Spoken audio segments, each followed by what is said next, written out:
Hi dear students, in this video I am going to explain you in-text questions given in our textbook based on the discussed topics. Before going to that, now I would like to briefly introduce the topics that we have discussed till now. So in the first video we have discussed, in video number 1 we have discussed what is matter and based on physical state how matter is classified. The matter is classified into 3 types: gases, liquids and solids. Further, based on the arrangement of particles, the solids are classified into 2 types: crystalline solids and amorphous solids. Their characteristic properties we have discussed in video 2. Next, in video number 3 we have discussed the classification of crystalline solids based on the bond formation or intermolecular forces. Here crystalline solids are classified into 4 types: molecular solids, ionic solids, metallic solids, covalent solids or network solids. Further, molecular solids are classified into 3 types: non-polar solids, polar molecular solids, hydrogen bonded molecular solids. Wasting time, let's move on to the next topic, that is in-text questions. There are 9 in-text questions are there based on the topics that we have covered till now. Okay, next, answers to in-text questions based on video lectures 1, 2 and 3. The question number 1: why are solids rigid? Solids are rigid because in solids intermolecular distance is very short and molecules are held together by strong intermolecular forces. These are the main reasons why solids are rigid. Next, question number 2: why do solids have definite volume or fixed volume? Solids have definite volume because in solids intermolecular distance is very short and the position of constituent particles is fixed. Since the positions of constituent particles are fixed, they have fixed volume. Next, question number 3: classify the following as amorphous and crystalline solids. Here I am not going in details of that question. Actually, in question given in your textbook, all these compounds are given in a mixed manner. Now I have divided those compounds based on the question to explain the answer in a simple manner so that we can save our time. So if you want, you can go through the textbook to get the complete actual question. Here, classify the following as amorphous or crystalline solids. Here I have divided the compounds into amorphous and crystalline solids in this answer directly. So polyurethane, naphthalene, Teflon, cellophane, fiberglass, polyvinyl chloride, PVC. These are the compounds among the given compounds are amorphous solids. Next, benzoic acid, potassium nitrate, copper, these are the crystalline solids.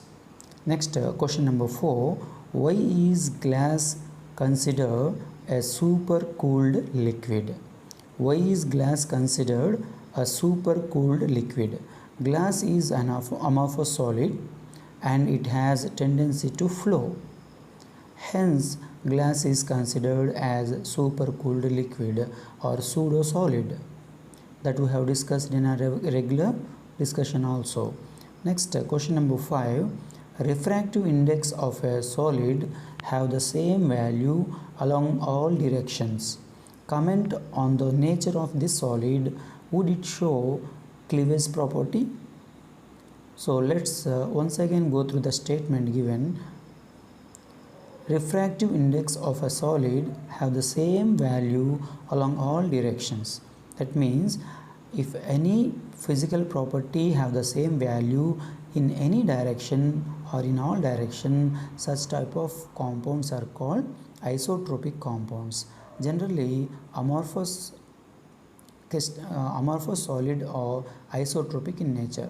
Here next continue the question. Comment on the nature of the solid. What is the nature of the solid? Obviously the solid would be amorphous. Would it show cleavage property that we have discussed in the previous lectures, that is in lecture 2, that amorphous solids do not show cleavage property. When they are cut with a sharp edged tool, it doesn't give smooth surfaces, instead they give some rough surfaces. So they do not show cleavage property. Let's see the answer. Since its refractive index is same in all directions, it is isotropic and amorphous in nature. Next, number 2, amorphous solids do not show cleavage property. Next, question number 6, classify the following solids in different categories based on the nature of intermolecular forces operating in them. Here also, for complete question you go through the textbook. Here different compounds are given. Those compounds we have to identify. From those compounds we have to identify which are ionic solids, covalent solids, molecular solids and metallic solids. So I have divided the given compounds into the respective categories and explaining the answer to reduce the length of the video. Okay, let's see. Here among the given compounds, potassium sulfate and zinc sulfate, these two are ionic solids. And graphite, silicon carbide, these are covalent solids or network solids. Next, benzene, urea, water, ammonia, argon, these are molecular solids. Radium and tin, these are metallic solids. Next, question number 7, solid A is a very hard and electrical insulator in solid as well as in molten state and melts at extremely high temperature. What type of solid is it? So let's try to understand the statement once again. Solid A is very hard and electrical insulator in solid as well as in molten state and melts at extremely high temperature. What type of solid is it? Since the given solid A is very hard and electrical insulator in solid as well as in molten states, it must be a covalent solid or network solid. Next, question number 9. Next, question number 8. Ionic solids conduct electricity in molten state but not in solid state. Explain. This is one of the very important questions. Based on this concept, we got questions in different competitive exams as well as board exam. So try to understand this concept clearly. To understand this, I have taken NaCl crystal as an example. Here, let it be NaCl crystal lattice. In NaCl crystal lattice, Na plus and Cl minus ions are arranged in a systematic manner, and moreover they are very closely packed. So here, to know about electrical conductivity, we should know actually what type of compounds act as electrical conductors. The